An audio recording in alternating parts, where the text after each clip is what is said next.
mukwano gwange nkwaniriza ku Bukedde TV1 program OMULIMISA etumbudde eyinza okulaba ebintu ebikyusekyuseemu naye nga kyoba omanya nti ensi egenda nankyukakyuka. Kakati tuli mu studio mwe tusinzira okuba nga tukuweereza naye nga tuwayaamu ne bannaffe okuva mu National Agricultural Research Organization oba oyinza okubayita abannaro mwongerako n'akagambo Namulonge bagenda okuba nga bakutuusaako programu eno OMULIMISA nga twogera ku bintu ebyenjawulo ebiri mu research oba ebiri mu kunoonyereza.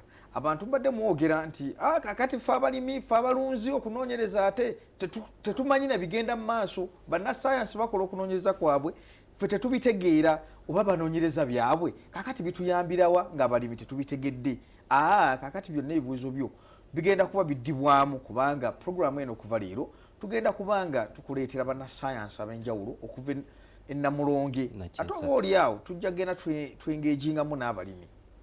Nammwe mumanye biki bwe bitambula, mwe mubabuuza ebibuuzo babe nga babiddamu wano. Otegedde oba ku ndwadde oba ku birime we babinoonyerezaako oba ku bisolo n'ebirala. Programu yaffe eguddewo leero tuguddewo naye ante. Era nina omwami mu studio wano agenda kuba abeeyanjulira ababuulire ne gy'avudde. Ssebo tukwaniriza ku Bukedde. Omunange ssebo. Lusimbi. Nga ndi musajja mukugu mu bulunzi bw'ebisolo. Nga nkola nga research officer mu ndiisa y'ebisolo mu Naro era nga ntuula nduli mu organization eyitibwa branch ya Naro eyitibwa National Livestock Resources Research Institute. Kugamba Naro ye Embryo. Ye Embryo. Naye kati kino kikono. Kino kikono ekikola ku research y'ebisolo. N'ennyanja bagamba ine ekikono. Naye erina ekikono kyayo. Kakati tulina ekikono kya Naro. Esebo. Ekikola ku bisolo. Esebo. Okay.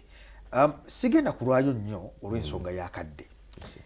Kakati twagala okusookera ddala okuma. Leero tugenda kwogera ku bulunzi bw'ente. Esebo. Ez'amata. Esebo.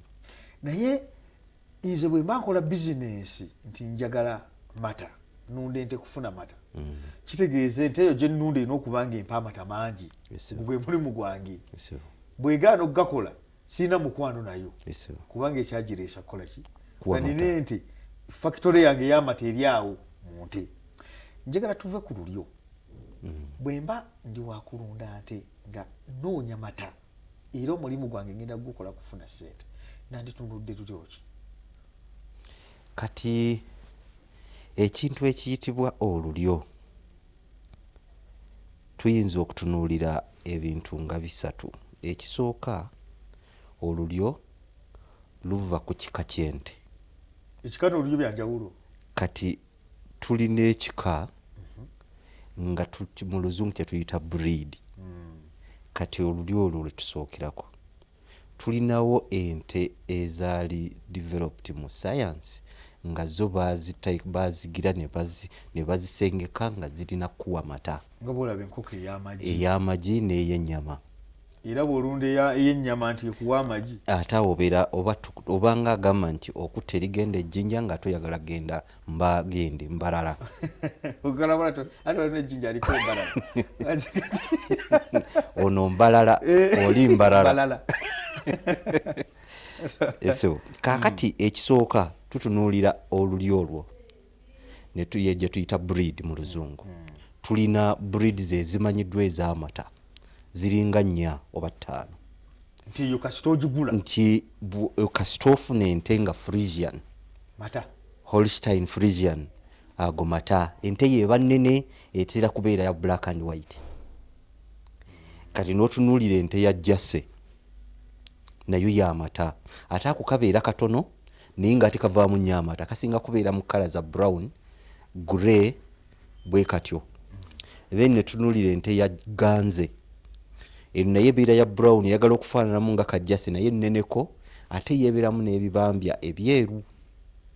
Then ne tunuulira ente eya gundi Irishire eyo yeyagala okufaananamu Frisian naye ye ebibambya byayo ebyeru bubanga obutondotondo tebibeera na pagundi market gambe kyandibadde nga laama mwe byawukanira ku njeru n'ebiddugavu. Ate bana biba binene, biba bitono naye nga byetonyeza bisaasaanidde omubiri gwonna. Kati ogenda ba ku screen ente ki? Eyo tujja kugamba nti nno eri mu famire ya Frisian. Eri mu Frisian. Naye si nti buli nte gy'olaba ng'efaanana Frisian ebeera Frisian.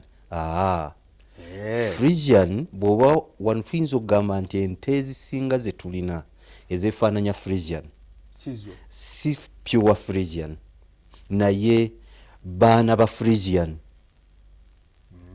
Nti oyinza okulaba nga tulina naffe abantu. Oyinza okusanga omuntu omuddugavu n'osanga omweru. Kati gwe bw'olaba omweru n'olowooza nti muzungu, oluusi tabeera muzungu. Oluusi abeera maleeto. Nga maama muddugavu taata muzungu, oba maama muzungu taata muddugavu. Kati ente ezisinga ze tulina kati ente ezisinga ze tulina ez'amata, oluusi ne bw'aba mweru waliyo n'abeeyerusa n'agenda mu kyuma ne kimwerusa. Kaakati Frisian yeesinga okubeera ey'ettutumu wano mu Uganda. Era buli alina ente evaamu amata amangi batera kugamba nti alina. Era mu history waffe ze ente ze baayitanga zinnusu Bulaaya. Kaakati ente eyo yeesinza okuba ey'ettutumu wano. Era engeri gyeyisinza okubeera wano tezze nti no baleese ente zennyini, wabula baleeta amazzi g'ente ezo ne bagakuba mu nte zaffe ezaaliranwa ennansi, kati ne zizaalamu maleeto. Maleeto oyo abeera ng'enzungu eri. Kati olulyo olwo olusooka lwe twandibadde tutwalanga 50%. Kati bwe bongera mwene ezaaliddwa ne bagikubamu era amazzi g'ente ag'enzungu, olwo neegenda nga esigazza 25% nzaaliranwa, 75% efuuse enzungu. Maleeto kati ezisinga ziri mu range eyo. Kati bwe nnyongera 75 eyo, kati n'oyongerako neefuuka 12.5% nzaaliranwa, 87.5% nzungu. Singa njongerera kati olwogenda ku 92 bwotyo mpaka lwemalayo 100. Kiyinza obutasooka kumalayo 100 kubanga kaakasaayi kaffe akazaaliranwa kasigalamu akatonotono. Naye nga improvinze nnyo. Kati ze ente ezisinga okubeera popular. Kati ffe kitegeeza wano okusinga tulunda Frisian maleeto, okusinga tulina maleeto. Okuggyako omuntu waliwo ekikola ekirala, enkola endala, oli n'aleeta embryos, abaana abavudde mu nabaana w'eri enzungu. Tulina engeri gye tubajjamu ne tubateeka mu flasika ne bavanga mu America ne bajja wano. Kati ffe ne tutegeka ente eyo n'ebanga eri olubuto ne tuka tuteekamu nabaano ne tuteekamu eggi lino. Kubanga liba livudde mu ggi kaba kafuuse ka embryo nga kalinga ennyana yennyini naye eri mu stage ng'erimu cells nga 4 oba 5. Kati ne tukola ki? Ne tukateekamu. Kati wano waffe Namulonge enakyesasa bakikola ekyo. Tunaatera okumaliriza ebyuma ebisinga tubifunye, tutuzimba laabu egenda okukikola, tunaatera ogimala era tujja kuba tubikola. Kati ekyo kinaatuyamba ki mu bulunzi? Kina kye kikyusaamu nnyo okugeza. Oyinza okubeera n'ente ezo eŋŋanda noga nenjagala nfunemu ente eki empa amata.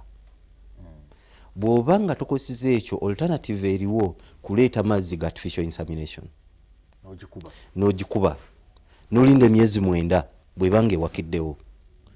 Emyezi 9 gigenda okuggwako, akaana okugwa n'ekuwa kalume.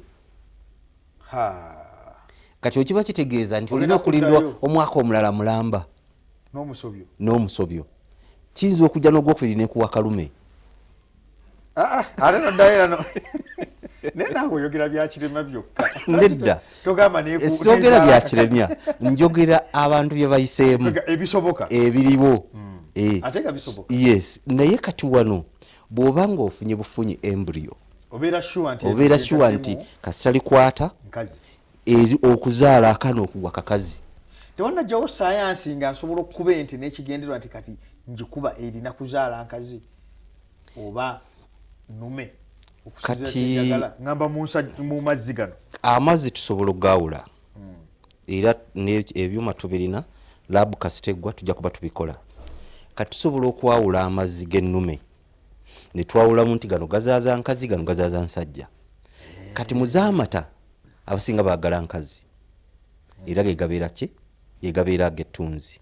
Ate mu z'ennyama abasinga baagala ga nnume. Kankusalemu ekintu kito kakati bwe ntunuulira ziri eso eyo nayo ngamba Frisian eyo nayo kati eri mu line ya Frisian naye tusobola kugamba nti eri 100% Frisian.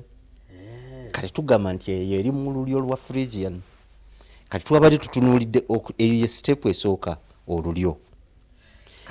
Kati ekyokubiri mu lulyo olwo olwa Frisian naye mulimu ente nga yo eno Frisian naye ate neeva amata kukamala okusinga endala. Kati otuva mu lulyo netutunulira famire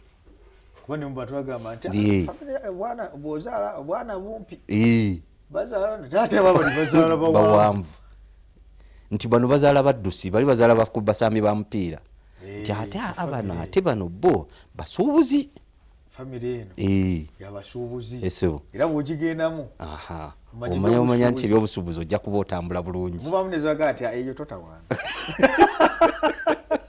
tamuli kirimu naye baga nti totawana baba tebategedde talenti eri mu famire. Kaakati bwe tudda mu lulyo manya mu famire tulina ebintu bye tutunuulira okukakasa nti famire eno ejja kubeera yaki y'amata bulungi. Ekisooka tugenda tutunuulira engeri Katonda gye yawundamu omubiri gwayo shape gye yagiwa ente eyo ziganda bakuzifaanagana. Naye bwe mba nkulaze bwe mba nkunyonyodde ojja kulabamu enjawulo. Bukedde singa mpa ekifaananyi ky'ente kiri cross nampaayo nga bibiri. Kati bw'otunuulira ente ng'eyimiridde awo ojja kulaba nti erina omugongo guli flat bwe guti. Kati eno borani eyo borani eyo nnume ogiraba eyo ya nnyama. Njagala y'amata mu buuka ennyama tuligikwatako oluvannyuma. Kati nolaba nti eno bwe watwokola bwe wati eno omutwe ne gubanga ogusongolamu ahe neeryoka ejja neebanga ekkakkana bweti amabegere ne wabeera nga wawanvu nnyo neeryoka ekola akantu nga kali bwe kati kali mu wedge shape. Kati ekyo kyekisooka ekiba kikulaga nti nno Katonda agiwunze. Kati katwogere ku eno ndowooza ayinza kati Katonda aba agiwunze mu ngeri nti kati ogiraba eyo erina baaka nga eriki omugongo nga mugolokofu bwe guti guli straight. Kati emabega negenda ekoleti ate maaso negenda ekoleti. Okiraba kati kiba kitegeeza nti erina osobola okufuna olubuto lunene bulungi lusobola okugira okusitula okubeeramu emmere omuddo mungi kubanga amata g'osuubira okujja mu nte gava mu muddo gwerya mu mmere gyerya. Kati bwebanga erina olubuto nga lunene luba lusobola okugendamu emmere nnyingi kiba kitegeeza ejja kusobola okuwa amata amangi. Ekyokubiri amata gakolebwa mu kibeere. Ekibeere ekyo kirina okuba nga kirina mu kibeere. Bwana Kato wenjagala okwatiremu tugendeko omukumbulako kujjukiza nti tukyali mu programu yaffe omulimisa ekutusibwako bannaffe abannalo twogera ku nsonga y'amata twogera ku bulunzi bw'ente ez'amata tulaba biki byonna okwetegereza nga olwondo olulyo olusobola okuwa amata amangi. Katuwummulemu katono nnyo ate tubenga tukomawo.